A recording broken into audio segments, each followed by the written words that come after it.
Un ciel à gagner, et l'enfer à éviter. Et pour aller au ciel, le chemin se banane. Et tous ces gens refusent, que Branham n'est pas Dieu.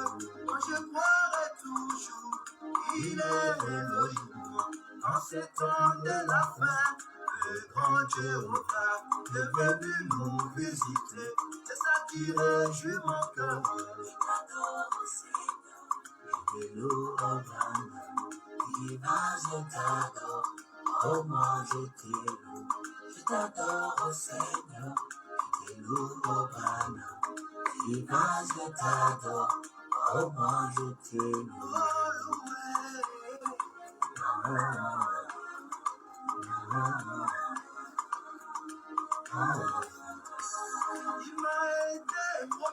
Nous sommes déjà là à notre rendez-vous habituel de chaque jeudi.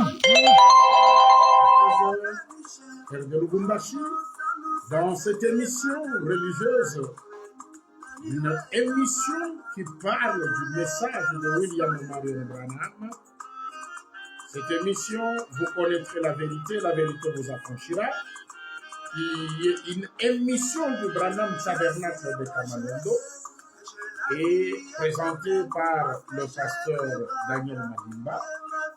Comme nous nous sommes déjà habitués avec vous, on se retrouve à pareille heure pour parler du message. Nous sommes là. Nous saluons donc tous ceux-là qui nous soutiennent, ceux-là qui avaient pris l'initiative de cette émission. Nous pensons à tous ceux-là qui se battent pour que cette émission puisse continuer. Nous pensons à frère Isaac Mbouyamba qui ne cesse de nous donner des moyens pour que cette émission ne puisse pas s'arrêter, parce que Dieu le bénisse, que Dieu bénisse sa famille, que Dieu bénisse son épouse, la sœur Martine, les enfants, et que Dieu bénisse tout le monde. Je pense à Friedrich Chihuahua, Grande Vision. Je pense au révérend Léon Boukassa, je pense à Frère Trésor Kumba, je pense à Zabilon Takaza, à tout le monde, tout cela, de près ou de loin, que les très hauts William Marion Branham vous bénissent. Aujourd'hui, nous sommes encore là, dans cette émission, pour que les gens puissent connaître la vérité. Comme cette émission, vous connaîtrez la vérité et la vérité vous affranchira. Aujourd'hui, je commence un sujet sur le mystère de la divinité. La révélation du mystère de la divinité, ou la divinité explique. Parce que nous avons trouvé que la grande difficulté que les gens ont aujourd'hui dans ce message, c'est qu'ils n'ont pas compris la divinité. Ils n'ont pas compris le mystère de la divinité. La divinité, c'est un grand mystère. La divinité, c'est pourquoi William Branham dit que la plus grande de tout le mystère, c'est celle de la divinité. Il faut que les gens arrivent à saisir ce grand mystère. Sinon, c'est une confusion totale. Écoutez, suivez-moi très bien aujourd'hui, parce que c'est un sujet, je ne sais pas quand est-ce que nous allons terminer, mais nous voulons quand même parler sur la divinité, mais dans toutes les facettes. Je voudrais aujourd'hui, avant de commencer, nous puissions lisez Genèse chapitre 1er, le premier verset jusqu'à 5. Moi, je vais lire dans Jean, au chapitre 1er. Jean chapitre 1, je commence au premier verset. Au commencement était la parole. Et la parole était avec Dieu. Et la parole était Dieu. Or, saisissez bien d'abord Jean chapitre 1er. Comme on dit au commencement dans Genèse, au commencement Dieu créa le ciel et la terre. On n'a pas déterminé qui est celui qui a créé le ciel et la terre. Ici Jean dit Au commencement était la parole, et la parole était avec Dieu, et la parole était Dieu. Il continue, il dit, et elle était au commencement avec Dieu. La parole avec Dieu. La parole était Dieu. Elle était au commencement avec Dieu. Le langage de Dieu, c'est un langage très compliqué. Toutes choses ont été faites par elle, et rien de ce qui a été fait n'a été fait sans elle. Il était la vie, et la vie était la lumière des hommes. Que Dieu ajoute de bénédictions à la tour de sa parole. Au commencement était la parole. Quelle parole? Est-ce que c'est cette parole que je prononce? Ou ce quoi? Au commencement, Dieu créa le ciel et la terre, comme il est dit. Qui est ce Dieu qui a créé? C'est ça le grand problème. Pour saisir, pour que vous puissiez comprendre. Nous posons, nous voulons, avec vous ensemble, pour comprendre qui est Dieu, comprendre le mystère de la divinité, nous devons retourner depuis le commencement. Nous devons commencer depuis l'éternité. Nous retournons depuis l'éternité. Chercher à savoir qu'est-ce que Dieu était depuis l'éternité. Qu'est-ce que la divinité était depuis l'éternité. Et nous allons descendre avec cette divinité, quittant l'éternité. Nous allons la ramener sur la terre, voir comment elle a marché. Puis, nous allons retourner avec elle dans l'éternité. Pour comprendre, je lis d'abord dans qui est ce Melchisédek. C'est une question posée.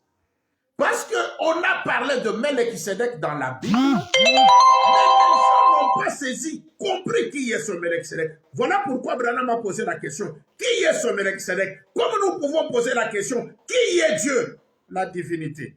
Qui est la parole?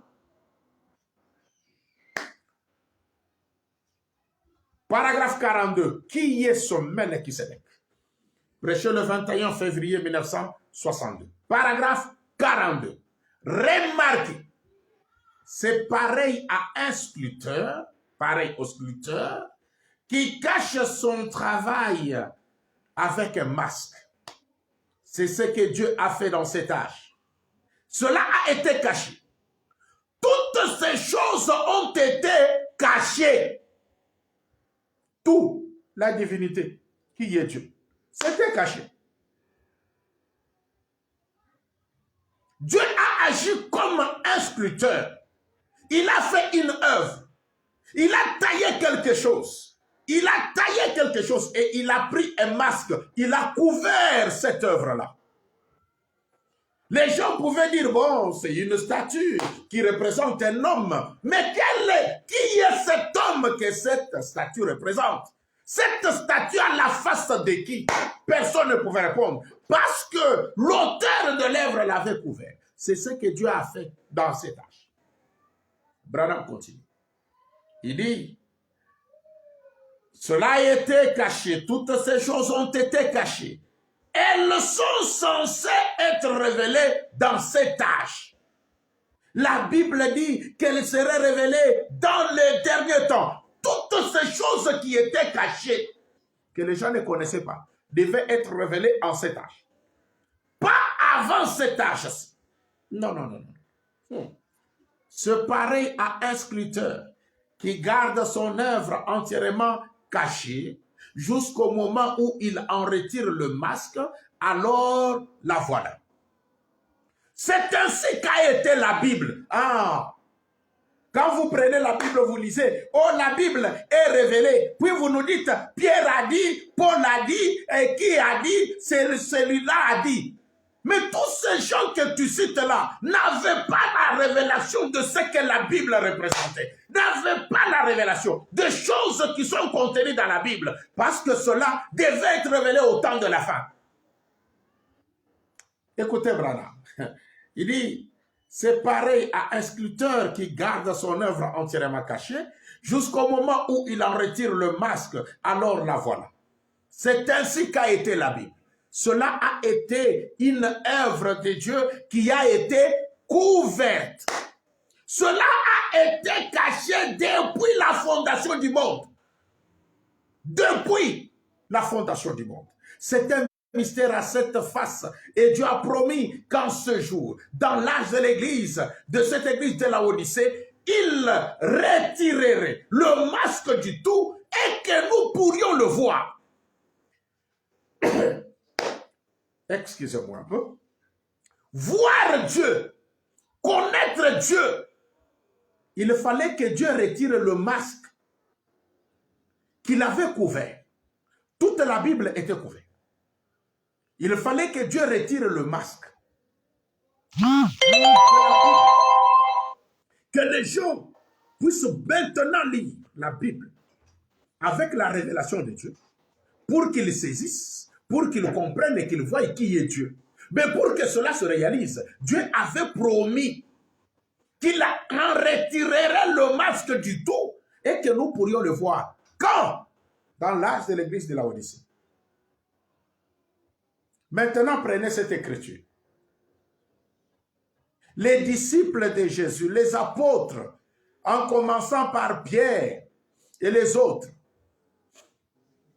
avaient-ils vécu dans l'âge de la Odyssée? Pour que nous puissions dire que le masque a été retiré et qu'en leur temps, ils ont connu la vérité. Ils ont connu le mystère de Dieu, le mystère qui était caché dès avant la fondation du monde.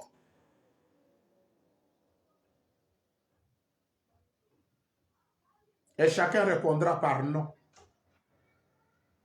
Juste avec cette écriture, cette seule écriture, vous pouvez comprendre que les gens qui ont vécu dans la Bible, du temps de tous ces événements dans la Bible, ces gens-là ne connaissaient pas qui est Dieu. Parce que le masque n'était pas du tout retiré.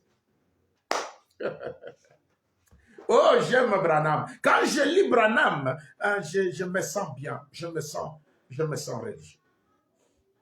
Je lis dans Exposé de cet âge de l'Église. Comme les disciples et tous ces gens-là ne connaissaient pas la vérité, ils ne connaissaient pas, ils n'avaient pas encore reçu le mystère, la révélation du mystère. Non, ils ne connaissaient pas ça, de la divinité. Moi, je parle de Dieu, qui est la parole. Exposé de cet âge de l'Église, je suis à la page 14. La partie B sur la page 14, parce que le livre d'exposé n'a pas de paragraphe. À la page 14, la partie B. Oh, j'ai dit que le livre de l'Apocalypse est la révélation de Jésus et de ce qu'il a fait dans les églises de cet âge. C'est une révélation parce que les disciples eux-mêmes ne connaissaient pas les vérités qui y sont consignées. Jean a écrit l'Apocalypse, mais il n'avait pas compris les mystères qui étaient consignés dans les livres de l'Apocalypse. Tous les disciples ne connaissaient pas ces mystères. Voilà le grand problème, mes chers frères et sœurs.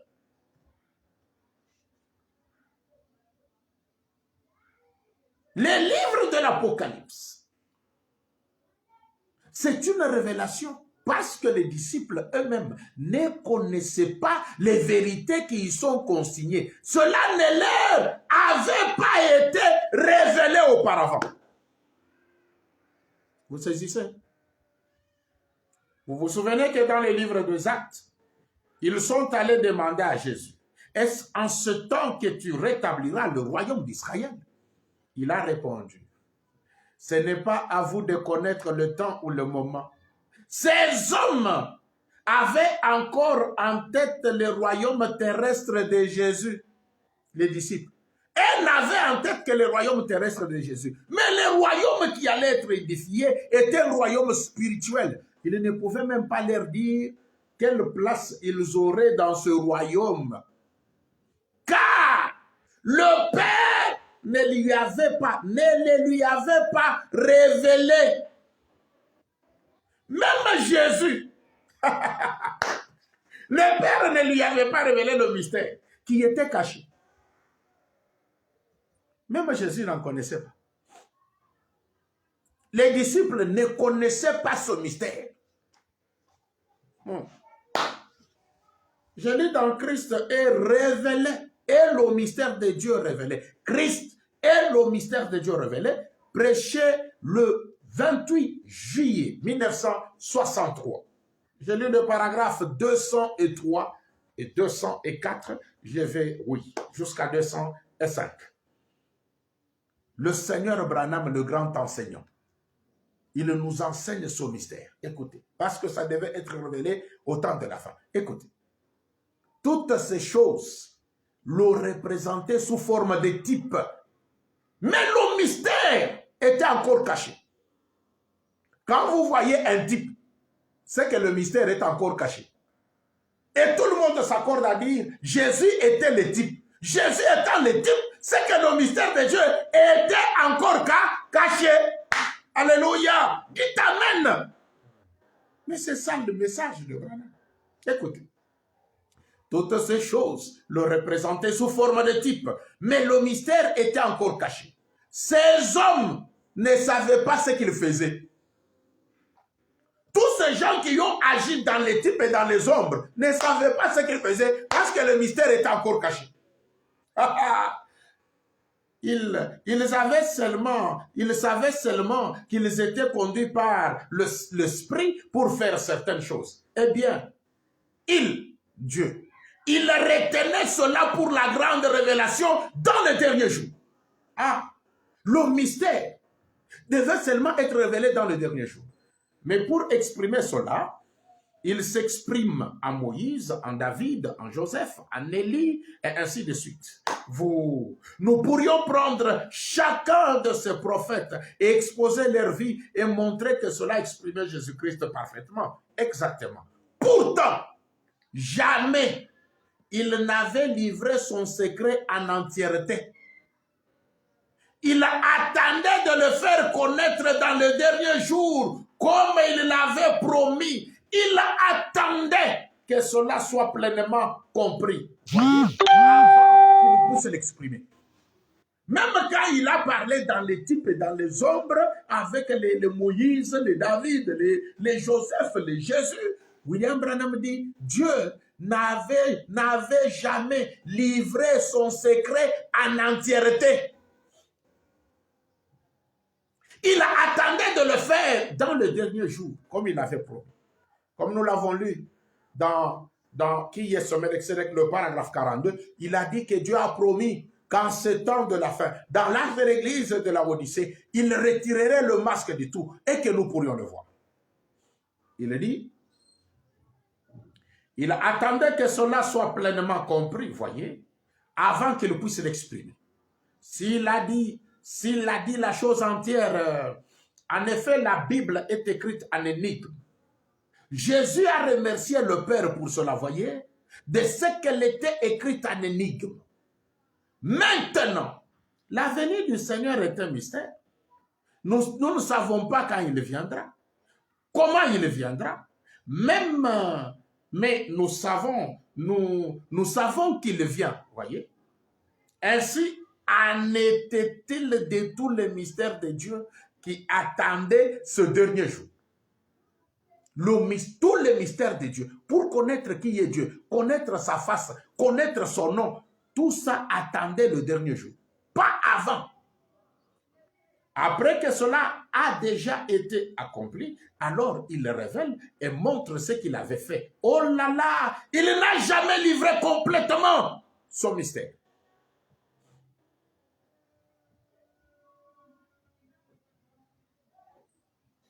Même quand les gens disent la seconde venue, ils disent seulement que la seconde venue aura lieu. On a dit que Christ va venir. Mais ils ne savent pas comment il viendra. Ils ne connaissent même pas qui vient dans la seconde venue. C'est ça le mystère. Le problème, ce n'est pas la promesse. Le problème, c'est l'accomplissement. Le mystère de cette promesse. Écoutez. Je dis que c'est l'introduction. C'est l'introduction, je vais y aller petit à petit pour que vous puissiez comprendre. Je lis dans Exposé cet âge de l'Église. À la page 26. William Marion Branham dit, je reconnais, c'est Branham qui reconnaît, je reconnais qu'il faut une vraie révélation du Saint-Esprit pour voir la vérité au sujet de la divinité en ce jour où tant de saintes écritures ont été falsifiées.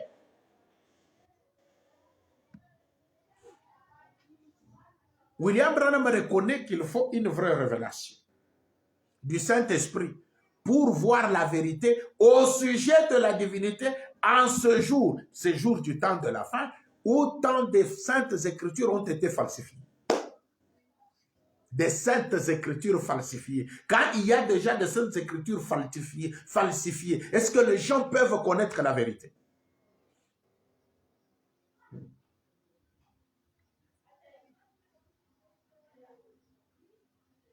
Mais l'église victorieuse, la triomphante, est bâtie sur la révélation. Nous pouvons donc nous attendre à ce que Dieu nous révèle sa vérité. Nous devons nous attendre à ce que Dieu nous révèle sa vérité en ce temps de la fin, pas avant le temps de la fin. Tant de saintes écritures ont été falsifiées. Et quand on falsifie les écritures, c'est que la vérité ne peut pas être connue. Je lis dans Exposé de cette année. 65. La page 65, je prends ce qui est comme la partie D, c'est-à-dire quatrième. Quatrième partie, parce qu'il n'y a pas de paragraphe. William Branham dit, suivez très bien.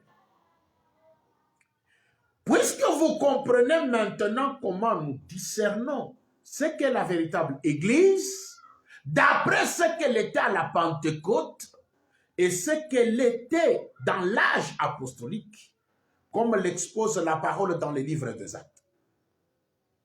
Nous pouvons nous servir de la même règle pour montrer comment l'Église a échoué. C'est-à-dire, comme les gens disent, oh non, nous devons prendre l'exemple sur l'Église de la Pentecôte, ce qu'elle était, c'est ce qu'est la vérité. Branham dit oui, oui. Mais aussi, nous pouvons prendre seulement cet exemple-là de l'Église de la Pentecôte, l'Église apostolique, c'est-à-dire l'Église de Pierre, des apôtres de Jésus, et montrer comment cette Église-là a échoué. Écoutez, l'erreur fondamentale ou les erreurs fondamentales qui se sont glissées dans l'Église primitive. Quelle Église? L'église primitive, qui est l'église des apôtres, qui est l'église de la Pentecôte, qui est l'église apostolique. Il y a des erreurs qui se sont glissées dans cette église-là. Suivez. L'erreur fondamentale, ou les erreurs fondamentales qui se sont glissées dans l'église primitive et qui sont révélées dans les livres des Actes et dans celui de l'Apocalypse, ainsi que dans les épîtres, vont se manifester de plus en plus visiblement dans chacune des âges qui va suivre jusqu'à en arriver à une disparition complète de la vérité dans le dernier âge, celui de la Odyssée. Oh, frère Branham, que tu es merveilleux. Écoutez comment Branham nous montre ici qu'il y a des erreurs fondamentales. Quand on dit erreur fondamentale, c'est ce qui forme la base. La base de l'église apostolique, la base de l'église primitive, ce sont des erreurs. Ces erreurs, Branham dit, ces erreurs se sont révélées dans les livres des Actes. Est-ce que toi, tu peux retrouver dans les livres des Actes des erreurs? Là, il faut porter les lunettes de Branham pour découvrir ces erreurs. Dans les livres des Actes, il y a des erreurs. Dans les livres de l'Apocalypse, il y en a. Dans des épîtres, épîtres de Paul A, épîtres aux Romains, épîtres aux Hébreux, épîtres aux Corinthiens, épîtres aux ceci, épîtres aux cela, ça nous contient quelques erreurs. Ça ne vient pas de nous. Et quand les gens se mettent à prêcher ces erreurs, à enseigné ces erreurs qu'ils n'ont pas décelées, qu'est-ce qui arrive? Toutes ces erreurs vont se manifester davantage et en arriver à une disparition complète de la vérité dans le dernier âge, celui de la Odyssée. C'est que nous qui sommes venus ici dans les derniers âges, c'est que tout ce que nous avons trouvé ici, il n'y a rien de vérité. La vérité avait déjà disparu. Il n'y en avait pas. Oh, les gens se sont emparés des erreurs. Ils ont pris des erreurs comme la vérité. Pour vérité alors que ce n'était pas la vérité. Écoutez. Je reprends. L'erreur fondamentale. Oh, les fondements, frères, c'est l'église primitive. Les fondements, ce sont les enseignements des apôtres. Mais ces enseignements-là, ce sont des erreurs. L'erreur fondamentale, ou les erreurs, au pluriel maintenant, fondamentales qui se sont glissées dans l'église primitive et qui sont révélées dans le livre des Actes et dans celui de l'Apocalypse, ainsi que dans des épîtres, vont se manifester de plus en plus visiblement dans chacun de ces âges qui va suivre, jusqu'à en arriver à une disparition complète de la vérité dans le dernier âge, celui de la Odyssée. À la page 66, Branham dit, ainsi, de cette première clé que nous avons reçue du Seigneur découle une autre vérité un peu moins glorieuse. J'ai dit que la véritable Église chercherait toujours à être semblable à ce qu'elle était dans le livre des Actes. C'est tout à fait exact. Mais nous avons découvert que par la parole, que la parole enseigne aussi qu'il y aura une évasion d'erreur. Quand on dit une évasion d'erreur, c'est qu'ils font une erreur, une autre. Quand on dit une évasion d'erreur, c'est que tout ce qui a suivi, tous ces enseignements-là de l'église primitive, de l'église apostolique, ce ne sont que des erreurs. Oh, Mutoka. Une évasion de l'erreur devant aboutir à une disparition complète de la vérité au dernier jour. Comme tout ce qui avait commencé là-bas, la base, c'était des erreurs et des erreurs. Nous, on arrive au temps de la fin ici. Il y avait déjà une disparition complète de la vérité au dernier jour, juste avant que le Seigneur apparaisse. Une question nous vient alors à l'esprit. Dieu abandonne-t-il le sien et le laisse-t-il tomber dans un état de séduction totale? C'est une question que Branham pose. Il dit aucunement. C'est ça la réponse. Non, Dieu ne peut pas abandonner ses enfants, tomber dans cette erreur et puis croire les mensonges. Non. Car l'Écriture dit très clairement dans Matthieu 24, 24 que les élus ne peuvent pas être séduits. Quand les gens croient ces erreurs ici et qu'ils le prennent pour la vérité, William Branham nous dit que nous, les élus, nous ne pouvons pas être séduits par ces erreurs. C'est pourquoi, mes frères et sœurs, de prédicateurs, des enseignants, de pasteurs, de bishops, mettez-vous, retournez, lisez. Moi, je ne dis pas que moi, je suis un enseignant. Non. Moi, je ne suis qu'un simple répétiteur de Branham. Mais les prédicateurs sont appelés à se mettre, à étudier la parole, découvrir ces erreurs qui ont fait l'évasion, qui ont fait disparaître la vérité. Il faut les découvrir. Depuis le livre des Actes, jusque dans celui de l'Apocalypse. Donc, disons seulement que presque tous les Nouveaux Testaments, c'est aux prédicateurs, aux enseignants, les hommes doués de l'Esprit de Dieu qui doivent étudier. Ils prennent l'Écriture, mais Branham dit qu'il y a des erreurs. Une invasion d'erreurs. Les erreurs ont envahi toute la parole. La vérité a disparu. Il faut que les prédicateurs se mettent à étudier, à déceler ces erreurs, les découvrir. C'est alors qu'ils vont revenir à la vérité. C'est ce que nous allons faire dans cet enseignement, revenir à la vérité. Pour que nous puissions chercher, quand on dit au commencement était la parole, qui est cette parole? Au commencement, Dieu créa. Qui est ce Dieu qui avait créé?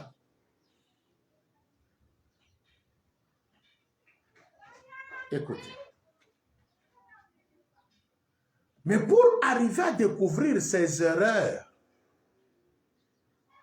qui ont envahi le monde religieux, Branham dit, il faut en ce temps de la fin avoir une capacité. Je dis que c'est l'introduction, même si je n'évolue pas, mais que les gens comprennent les débuts ici, les débuts que je suis en train de faire. C'est une base de bâtir. Alors, quand je mets cette base, vous comprenez qu'il y a des erreurs, alors on va commencer à les déceler et vous allez voir la vérité va jaillir. Je suis toujours dans l'exposé Status de l'Église. Je retourne un peu à la page 16, la partie A, la page 16. William Marion Branham dit ceci. Vous vous en souvenez? J'ai dit au début de ce message que ce livre que nous étudions est en fait la révélation de Jésus lui-même dans l'Église et de son œuvre dans les âges à venir. J'ai ensuite mentionné que le Saint-Esprit doit nous donner la révélation, sans quoi nous ne pouvons pas la recevoir. Bien qu'il dit que c'est la révélation de Jésus, il dit le Saint-Esprit doit nous donner la révélation. Parce que ces choses, la parole de Dieu, Dieu la présente de façon à cacher ces choses aux sages et aux intelligents. C'est caché. Alors le Saint-Esprit doit nous donner la révélation, sans quoi nous ne pouvons pas la recevoir. Ces deux pensées réunies, vous pouvez voir que l'étude ordinaire et la simple réflexion ne suffiront pas à faire de ce livre une réalité. Prendre le livre de l'Apocalypse, lire seulement comme ça, l'étude ordinaire et une simple réflexion. Non, non, cela ne suffit pas à faire de ce livre une réalité. Écoutez. Alors, qu'est-ce qu'il faudra, frère Branham?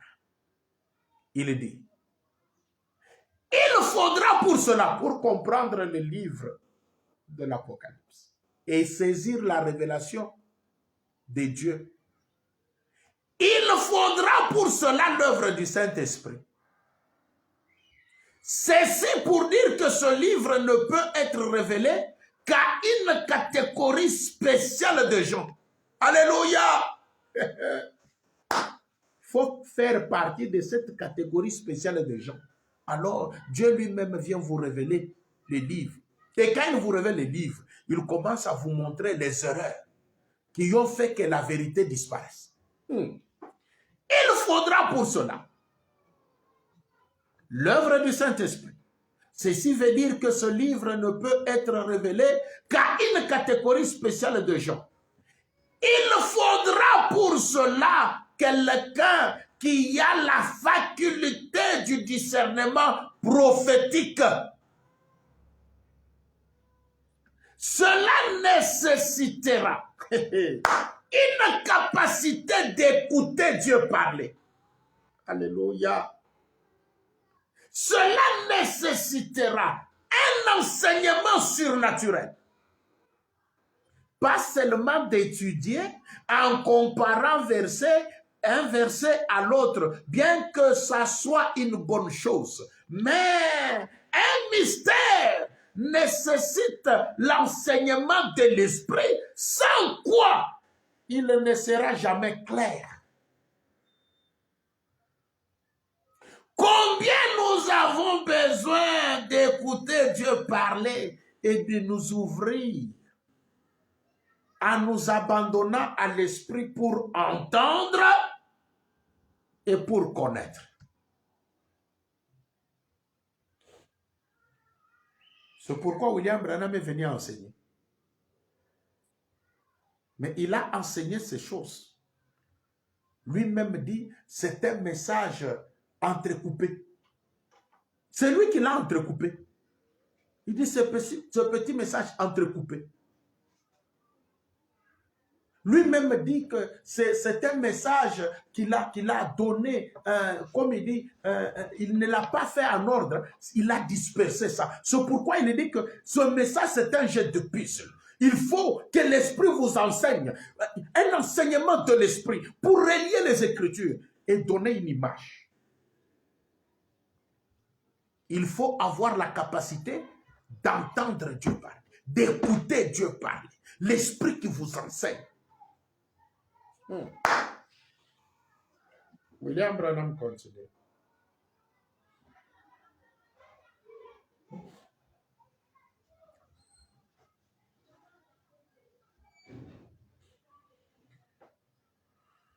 Le Seigneur Branham dit ceci.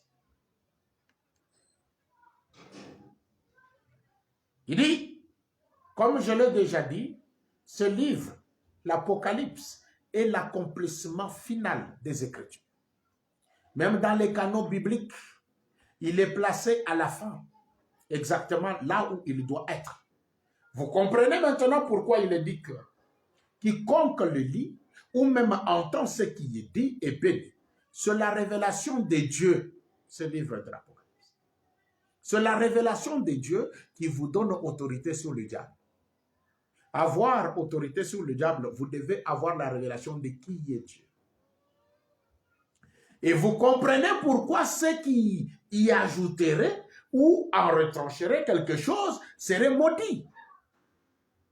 Il est nécessairement ainsi, car qui pourrait ajouter ou enlever quelque chose à la révélation parfaite de Dieu, tout en ayant la victoire sur l'ennemi? C'est aussi simple que ça. Rien ne peut prévaloir avec autant de puissance que la révélation de la parole. Voyez, au verset 3, une bénédiction est aussi prononcée sur ceux qui accordent une attention particulière à ce livre. Je pense qu'il y a une référence à l'habitude qu'avaient les sacrificateurs de l'Ancien Testament de lire la parole devant l'assemblée et le matin, voyez-vous. Comme beaucoup de gens ne savaient pas lire, le sacrificateur devait leur faire la lecture. Du moment que c'était la parole, la bénédiction était là. Qu'importe si c'était lu ou entendu, la bénédiction était là. Ah, ici, je peux dire pour ceux-là qui disent non, il faut seulement écouter les bandes. Branham dit même si on vous lit, la bénédiction est là.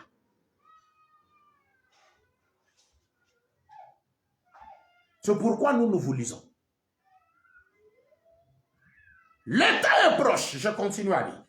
Auparavant, le temps n'était pas proche. Dans la sagesse et le plan de Dieu, cette puissante révélation, bien qu'entièrement connue de Dieu, n'avait pas pu être apportée jusque-là du temps des apôtres. On n'avait pas apporté cette révélation.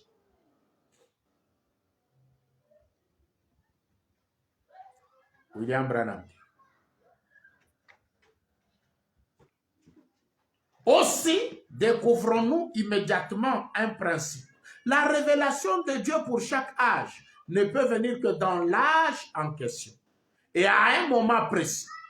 Considérez l'histoire d'Israël. La révélation de Dieu à Moïse n'est venue qu'à un moment précis de l'histoire et même plus précisément au moment où les gens criaient à Dieu.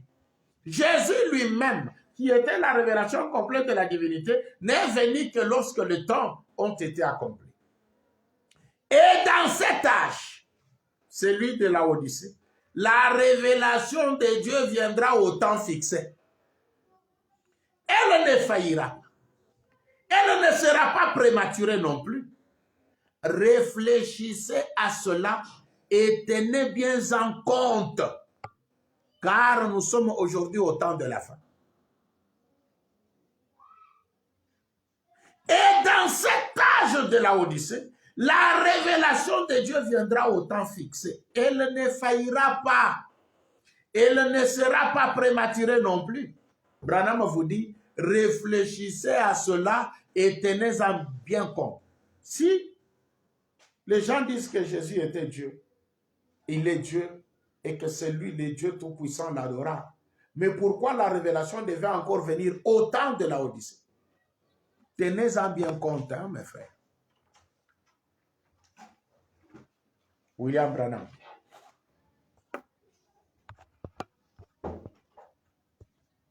William Marion Branham dit ceci. Le Seigneur Branham, il dit. Ah, si vous saisissez bien cette base, quand nous allons évoluer, vous allez comprendre. Vous pouvez dire, mais est-ce que les disciples n'avaient pas la vérité? J'ai dit non, ils n'en avaient pas. Les Pierre et Paul, ils n'avaient pas la révélation. J'ai dit non, non, ils n'en avaient pas. Ils ne connaissaient pas qui est Dieu. Parce que le mystère devait être révélé au temps de la fin. Écoutez. Je lis dans la brèche entre les 7 âges de l'Église et les 7 sceaux. Je confirme ce que je viens de dire. C'est une forte déclaration, mais je la confirme avec Branham. La brèche entre les 7 âges de l'Église et les 7 sceaux. Je commence au paragraphe 67. Par exemple, autrefois, je travaillais pour la compagnie de chemin de fer et nous chargeons des wagons de marchandises avec des boîtes de conserve et différentes choses qui venaient de la conserver. Mais avant que les wagons puissent être scellés, il fallait que l'inspecteur passe si ces wagons étaient chargés correctement. Sinon, frère Branham tape une fois dans ses mains et à la première secousse, toute la marchandise s'éparpillait et serait abîmée et la compagnie de chemin de fer en serait tenue pour responsable. Donc, cet inspecteur vérifiait pour voir si tout était bien en place, sinon il condamnait le wagon. Et alors, il nous fallait tout recommencer. Tant que l'inspecteur n'était pas satisfait. Ensuite, quand l'inspecteur était satisfait, il fermait la porte du wagon, l'inspecteur. C'est l'inspecteur qui ferme la porte et l'inspecteur y met un seau. Et alors, personne ne peut briser ce seau tant qu'il n'est pas arrivé à destination. Le wagon de Dieu, comme Branham l'a dit, c'était un mystère que Dieu avait. Il a caché ce mystère. Il a promis de le révéler seulement au temps de la fin. Donc, comme c'était un mystère caché, dès avant la fondation du monde, les wagons de Dieu étaient fermés. Voilà pourquoi il y a eu les livres de sceaux, scellés de 7 sceaux. Ça devait être seulement ouvert au temps de la fin. C'est le wagon de Dieu qui contenait le mystère de Dieu à l'intérieur du wagon. Personne ne pouvait l'ouvrir. Avant le temps de la fin. Même du temps de Jésus, ce wagon était fermé. Vous dites que Pierre a ouvert le wagon de Dieu avant que le wagon atteigne sa destination qui est le temps de la fin. Non. Oh, William Branham, c'est un enseignant. La manière dont il a déposé ces choses. Hein. Ah non, il fallait seulement que l'Esprit nous enseigne. Paragraphe 69. La brèche entre les 7 ans de l'Église et les 7 sceaux. Alors, ils sont scellés pour leur destination éternelle. Il n'y a absolument rien qui puisse briser ces sceaux. Avant qu'on arrive au temps de la fin, rien ne peut briser ces sceaux. Vous qui prenez les versets à note, Ephésiens 4:30 dit, n'attristez pas le Saint-Esprit de Dieu par lequel vous avez été scellés jusqu'au jour de votre rédemption. Retenez bien ces mots, rédemption. Vous voyez, jusqu'au jour où le livre de la rédemption est révélé. La destination, c'est le jour où le livre de la rédemption sera révélé, au temps de la fin. C'est alors qu'on révèle le livre de la rédemption, on brise les 7 sceaux. Le jour où le livre de la rédemption est révélé et où le Rédempteur vient réclamer son bien, rien ne peut le briser, voyez-vous. Ne l'attristez pas, restez, faites des choses qui sont agréables à Dieu parce que le livre est scellé là et vous êtes scellés. Le Saint-Esprit lui-même est les sceaux. Paragraphe 7. Un sceau signifie, maintenant ces mots-là, je les ai trouvés dans le dictionnaire. Un sceau signifie une œuvre terminée. Et quand le 7e sceau est brisé, le mystère de Dieu été scellé dans ce sceau mystérieux et mené à terme. Jusqu'au jour où ce sceau est brisé, alors ce qu'il y a là à l'intérieur de quoi? Du wagon de Dieu est révélé. Maintenant, écoutez. Comme le wagon de Dieu avait quitté l'éternité et que ce wagon était fermé de cette sceau, rien ne peut briser ce sceau jusqu'au temps de la fin. Donc, tout au long des âges, ceux qui ont vu le wagon passer fermé, William Branham dit nous, ces gens-là qui ont dit il y a ceci, qu'est-ce qu'ils ont fait? Paragraphe 71.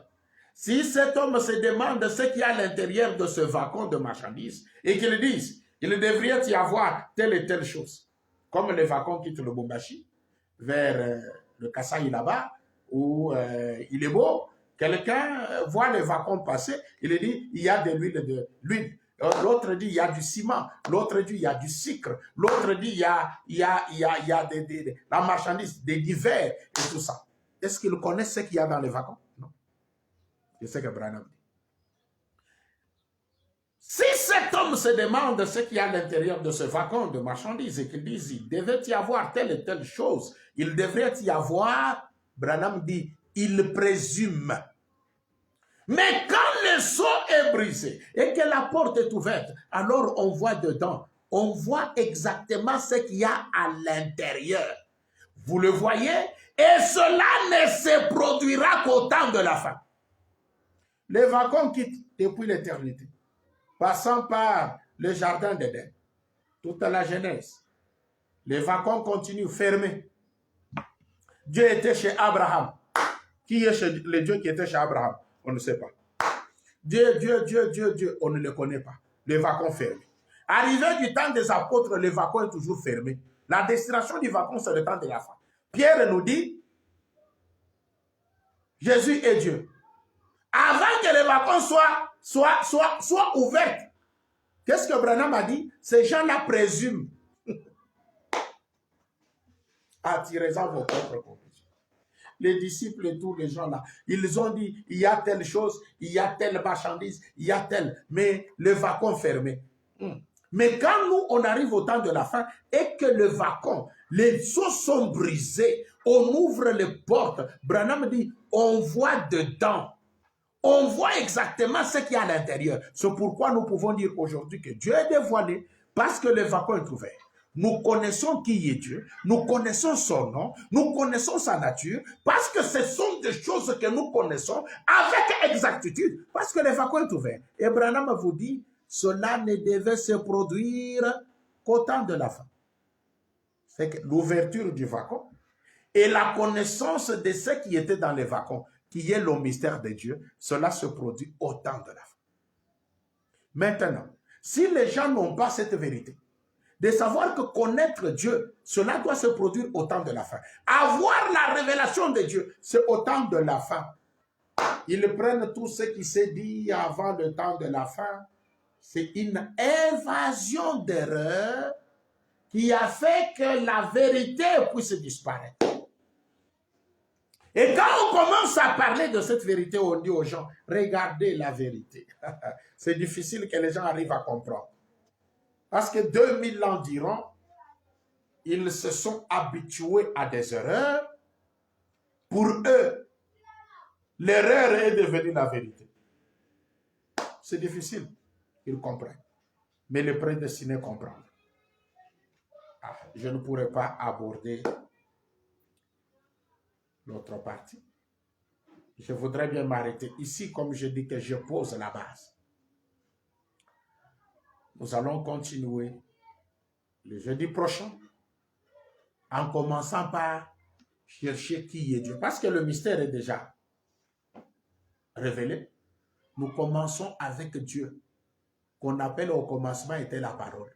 Nous allons chercher avec vous qui est cette parole. Cette parole qui était Dieu. Et quand on dit la parole a été faite chair, pour beaucoup de gens, quand on dit la parole a été faite chair, c'est le Seigneur Jésus-Christ.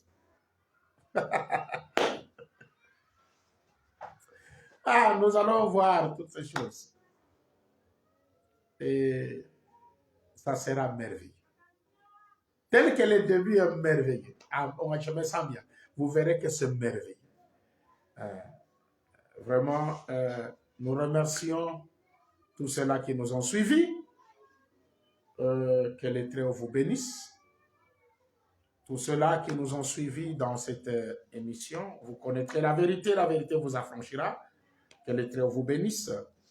On me fait signe. Il y a Ijedon Kayembe, Shekina Yangouba en Afrique du Sud, Bangsud Sango, Michel Kambala, Sotman Branham, à Lubumbashi, je crois peut-être à Kasumbalesa qui nous a suivis, et tous ceux-là qui nous ont suivis, que les Très-Hauts vous bénissent. Et nous allons nous retrouver le jeudi prochain, 16h, heure de Lubumbashi, pour continuer dans ce grand sujet, le mystère, la révélation du mystère de Dieu, la révélation de la divinité. Nous allons nous retrouver ainsi le jeudi prochain. Je vous laisse suivre ce cantique merveilleux pour que vous puissiez comprendre que il y a un ciel à gagner et un enfer à éviter. Vous ne pouvez pas gagner le ciel tout en croyant à une invasion d'erreur. Non, non, non, non. Non. Non et non. Pour que vous puissiez comprendre que tout ce qui a commencé dans l'église primitive, c'était des erreurs. Il faut les déceler. Que Dieu nous aide à déceler vraiment ces erreurs ensemble avec nous. Nous allons nous retrouver le jeudi prochain. Et pour le reste, que le grand enseignant, le Saint-Esprit lui-même, il est venu nous enseigner en ce temps de la fin, William, Marion, Branham, le Dieu Tout-Puissant, qu'il vous bénisse.